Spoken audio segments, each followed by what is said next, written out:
Everyone, this is काजल ब्याहुत। जैसा कि हमने इसके पहले इकाई 3 का लेसन 5 पंचायती राज व्यवस्था पढ़ा था, ठीक आज उसी प्रकार हम अध्याय 6 गांव का प्रशासन के बारे में पढ़ेंगे। गांव का प्रशासन करने का मतलब है कि एडमिनिस्ट्रेशन कैसे काम करता है हमारे विलेज एरिया में। विलेज एरिया में कहने का मतलब कि जैसे हमारे इंडिया में बहुत सारे गांव हैं, यानी इस लेसन के अकॉर्डिंग 6 लाख प्लस यानी 6 लाख से अधिक गांव। तो 6 लाख से अधिक गांव है, तो अगर एक गांव में बिजली की आपूर्ति कराना है, सड़क की आपूर्ति कराना है, ठीक उसी प्रकार सारे गाँव में कराना पड़ता है। तो उसमें हमारा प्रशासन कैसे भूमिका निभाता है, या कोई विवाद उत्पन्न हो जाता है गांव में तो उसका निपटान कैसे करता है, तो इस चीज़ के बारे में हम लोग पढ़ेंगे। या ज़मीनी विवाद से रिलेटेड, यानी कोई ज़मीन अपने ज़मीन में मिला लिया तो उसमें जो विवाद उत्पन्न होता है उसमें हमारा प्रशासन कैसे वर्क करता है, ये चीज़ हम यहाँ पे पढ़ेंगे। तो यहाँ पे एक एग्जाम्पल के थ्रू समझाया गया है। मोहन और रघु, जैसे गांव में एक झगड़ा हो जाता है। गांव में झगड़ा होता है किस लिए? रघु और मोहन दोनों किसान हैं। रघु के पास बहुत ज़्यादा ज़मीन है और मोहन के पास थोड़ा सा ज़मीन है जहाँ पे वो कई सालों से खेती करता है। लेकिन एक बार की बात है, वो क्या होता है कि खेती टाइम में जब जुताई करता है तो रघु क्या करता है, मोहन का जो मेड़ बंधा रहता है उसको कट करके अपने खेत में मिला लेता है। तब तक मोहन देख लेता है। अब इस पे वो आके रघु को बोलने लगता है, जिसके कारण हल्ला शुरू हो जाता है। रघु बोलता है कि नहीं नहीं, ये मेरा ज़मीन है, मैंने ऐसा किया ही नहीं। फिर उसके विरोध के फलस्वरूप रघु के क्या करता है कि साइड के मजदूर को बुलाता है और सब मिल के मोहन को बोलने लगते हैं। लास्ट में बात इतना बढ़ जाता है कि मोहन की पिटाई शुरू हो जाती है। अब रघु के जो ताऊ जी रहते हैं वो सरपंच रहते हैं, मोहन तो छोटा एक किसान रहता है। तो सब कोई क्या करता है, मोहन को ही पीटना शुरू करता है। मोहन को बहुत ज़्यादा चोट लग जाता है। फिर सारे पड़ोसी हल्ला सुन के आ जाते हैं। फिर एक साइड का पड़ोसी क्या करता है, उसका मरहम पट्टी करता है। फिर एक दोस्त है जो उसको सुझाव देता है कि हम लोगों को क्या करना चाहिए कि जाके स्थानीय पुलिस में FIR दर्ज करवाना चाहिए। क्या करवाना चाहिए? FIR दर्ज करवाना चाहिए। लेकिन कुछ लोग सलाह देते हैं कि नहीं नहीं, बात बढ़ जाएगा और कुछ होगा भी नहीं। लेकिन कुछ लोग बोलते हैं कि नहीं नहीं, लिखवाना चाहिए। तो सबका बात सुनते हुए वो अपने अकॉर्डिंग जाके पुलिस थाना में पहुंचता है। पुलिस थाना, अब अगर हमको कोई भी रपट लिखवाना है तो हम उसी जिस क्षेत्र में रहते हैं उसी क्षेत्र के अंदर अपना FIR दर्ज करा सकते हैं। ऐसा नहीं है कि अगर हम बिहार में रह रहे हैं तो जाके यूपी में अपना FIR दर्ज करवाएंगे, क्योंकि पुलिस थाना का एक अपना कार्य क्षेत्र होता है। यानी कार्य क्षेत्र करने का मतलब, अगर बिहार के अंडर में पुलिस काम कर रहा है तो वो बिहार क्षेत्र के लिए ही काम करेगा।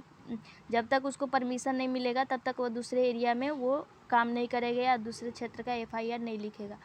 फिर थानेदार की जिम्मेदारी, वो क्या करेगा, जब FIR दर्ज हो जाता है तो घटना के बारे में पूछताछ करेगा, जांच पड़ताल करेगा, फिर उस पर कार्रवाई करेगा। लेकिन जब मोहन जाता है खेती से रिलेटेड अपना FIR लिखवाने तो कोई इसका सुनता नहीं है। थानेदार यहाँ तक कि बहुत ही बेरुखी तरीके से बात करता है और ये क्या बोलता है कि आप ऐसे ही बोल दीजिए, यानी मौखिक रूप से। लेकिन मोहन चाहता है कि हम लिखित रूप में अपना केस लिखवाएं।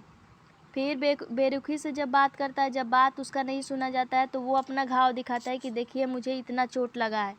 लेकिन कोई उसका नहीं सुनता है। फिर क्या होता है कि सारा पड़ोसी उसके फेवर में जाते हैं, उसका साथ देते हैं। फिर थानेदार क्या करता है, लिखता है और वादा करता है कि अगले दिन हवलदार को जांच पड़ताल के लिए भेजेगा। और उसके बाद हवलदार जाता है, निगरानी करता है, छानबीन करता है। फिर वहाँ पे अगर ज़मीन से रिलेटेड है तो अब ज़मीन नापने का काम तो पुलिस नहीं करेगा, तो वहाँ पे फाइनेंस डिपार्टमेंट यानी राजस्व विभाग का काम होता है। जहाँ पे क्या होता है कि जब पुलिस थाना क्षेत्र में जाते हैं तो फिर क्या होता है कि सारे पुलिस जो राजस्व विभाग से आने वाले कर्मचारी रहते हैं, वहाँ से वो कर्मचारी, तो उसको बोला जाता है पटवारी, जिसको हम लेखपाल, कर्मचारी, ग्रामीण अधिकारी या कानूनगो भी बोलते हैं। आप इस पॉइंट को नोट कर सकते हैं। फिर पटवारी का काम क्या होता है कि ज़मीन का जितना भी लेखा जोखा रहता है और उसका रिकॉर्ड रखने का काम वो पटवारी करता है। उनके पास एक जंजीर रहता है जिसके जैसे सब कोई अपन खेत नापने के लिए अलग अलग तरीका इस्तेमाल करता है, जहाँ पे पटवारी क्या करता है, एक जरीब का इस्तेमाल यानी लोहे का जंजीर का इस्तेमाल करता है, जिसको हम बोलते हैं जरीब। जिसको क्या बोलते हैं? जरीब। और उसका इसके अलावा उसका काम क्या होता है कि अपने क्षेत्र में जितना भी फसल होता है, यानी किस समय कौन सा फसल उगाना है या किसानों को भूमि से कर इकट्ठा कब करना है या कब देना है उनको पैसा, ये चीज़ की जानकारी वो देता है। इस प्रकार क्या होता है कि जब राजस्व विभाग से वो कर्मचारी जाता है, वहाँ पे रघु और मोहन की खेत की नापी होती है, फिर पता चलता है कि हाँ वो गलती से मिलाया है, तो फिर ये विवाद निपटान होता है। तो यहाँ पे हम ये जानना का प्रयास करते हैं कि हमारे क्षेत्र का जो कार्य क्षेत्र में पुलिस काम करने वाले होते हैं वो कैसे हमारे में भूमिका निभाते हैं।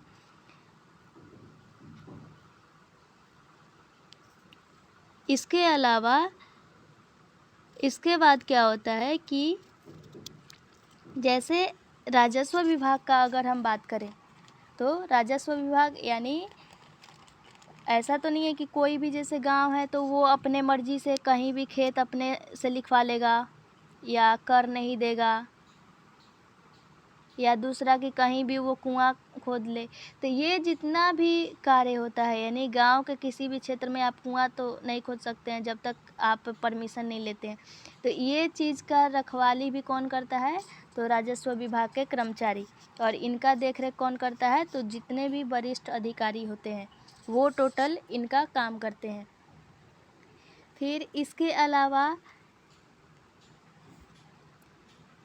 इंडिया का अगर एग्जांपल लेते हैं तो ये ऑल स्टेट यानी जैसे 28 स्टेट्स हैं। 28 स्टेट्स करने का मतलब 28 राज्य, 28 राज्यों में विभाजित है। 28 राज्य में बहुत सारे ज़िले भी हैं, जितने भी ज़िले हैं। फिर जिला क्या रहता है? उपखंड में विभाजित रहता है। उपखंड के अंतर्गत जिसको हम क्या बोलते हैं? तहसील और तालुका। लेकिन सबसे ऊपर अधिकारी कौन होता है? जिला अधिकारी, जिसको हम डीएम बोलते हैं। फिर उसके नीचे तहसीलदार।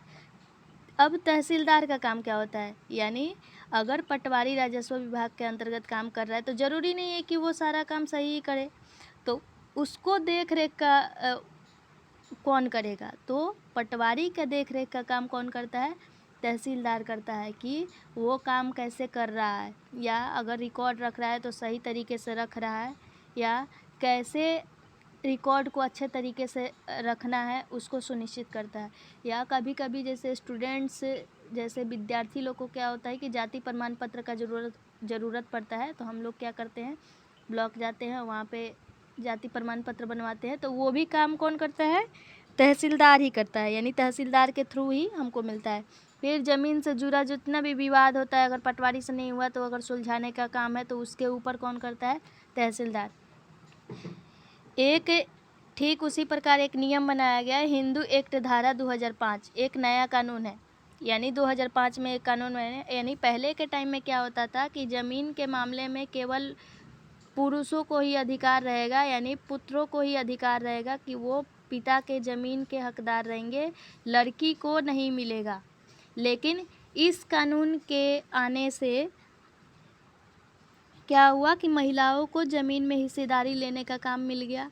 जैसे यहाँ पे एक एग्जांपल के थ्रू यहाँ पे समझाया गया है कि सुधा नाम की एक लड़की है जिसका वो जो शादीशुदा है, और वो क्या करती है कि जब उसका शादी गांव के पास के ही गांव में हुआ रहता है, यानी जहाँ पे उसका गांव रहता है ठीक उसके बगल वाले गांव में उसका शादी हुआ रहता है। तो वो जब आती है अपने मायके तो वो अपने मम्मी के साथ काम में हाथ बटाती है और खेत में मजदूरी करने जाती है। उसके पिताजी नहीं रहते हैं। अब माँ के साथ काम में अगर कर रही है तो उसको तो हाँ, अगर ये कानून नहीं रहता तो हाँ उसका तो कोई राइट नहीं है कि हाँ उसको मिलेगा, ज़रूरी नहीं कि माँ उसकी दे ही देगी।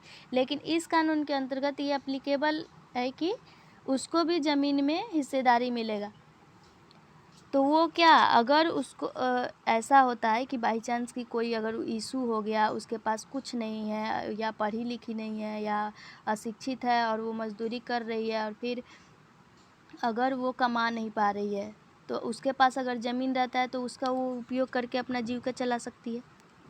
तो ये चीज़ इस लेसन में हम लोग यानी कि कैसे हमारा जितना भी प्रशासन है, यानी गांव का प्रशासन कैसे भूमिका निभाता है गांव में, वो टोटल हम इस लेसन में पढ़ें। एक और कि जैसे हमारे राज्य में बहुत सारे डिपार्टमेंट, यानी पब्लिक डिपार्टमेंट करने का मतलब कि सार्वजनिक विभाग, सार्वजनिक विभाग करने का मतलब कि जो सारे लोगों के लिए अप्लीकेबल हो, यानी सारे लोग उसमें जाएं आएँ, कोई रोक टोक नहीं हो। जैसे कि राजस्व विभाग पर है, वहाँ पे तो एक यही नहीं है कि मोहन और रघु का ही खेत देखेगा, चाहे वो केवल उच्च जाति का ही खेत देखेगा, वो निम्न जाति हो, चाहे कोई भी वर्ग हो, चाहे कोई भी समुदाय हो, वो सारे जाति को सेम भाव से ही देखेगा और सारा काम करेगा। ठीक उसी प्रकार हमारे कंट्री में, हमारे राज्य में बहुत सारे विभाग, जैसे सहकारी समिति बनाई जाती है जहाँ पे डेयरी किया जाता है। डेयरी कहने का मतलब कि दुग्ध उत्पादन, यानी गाय दूध देती है और हम लोग क्या करते हैं, उचित कीमत पाने के लिए सहकारी समिति में जाके बेच देते हैं। फिर अलग एक जैसे हॉस्पिटल का एक एग्जांपल, तो हॉस्पिटल में भी सारे लोग समान भाव से जाते हैं। फिर इसके अलावा पुलिस थाना में भी जैसे रपट लिखवाना हो तो बड़ा वर्ग हो चाहे छोटा वर्ग हो, कोई भी जा सकता है। चाहे राशन का दुकान हो, राशन का दुकान में भी लोग जाते हैं, यानी APL BPL, जो इसके पहले वाले लेसन में हम लोग पढ़े थे, यानी जो गरीबी रेखा के नीचे हैं और जो गरीबी रेखा के ऊपर हैं उनको, तो सब किसी के लिए क्या है, समान है। जैसे प्राथमिक स्वास्थ्य केंद्र, जैसे हॉस्पिटल वाला जो बोले, वहाँ पे सबका इलाज कम रुपये में अच्छे से होना। तो इस प्रकार बहुत सारे समुदाय होते हैं। इसके अलावा जैसे कृषक समिति भी बनाया जाता है या कृषक मेला भी लगता है। जैसे पैक्स अध्यक्ष, वहाँ पे हम लोग को खाद बीज कम मुहैया कराया जाता है कम मूल्य पे। तो ये चीज़ जितना भी है वो हमारे प्रशासन के अंतर्गत आता है, यानी प्रशासन हमारे क्षेत्र में कैसे भूमिका निभाती है, इस अध्याय में यही हम लोग को पढ़ना है। तो आज का लेसन यहीं पे समाप्त होता है। आप लोग ज़रूर बताइए कि आप लोगों को लेसन कैसा लगा। यहाँ पे मैं तो अंडरलाइन नहीं करती हूँ, लेकिन अगर आपको नोट्स चाहिए होगा तो आप कमेंट कर सकते हैं। और आपको कैसा लगा आप ज़रूर बताइएगा। So thank you so much. अगर अच्छा लगे सेशन तो लाइक कमेंट सब्सक्राइब ज़रूर कीजिएगा और शेयर भी कीजिएगा।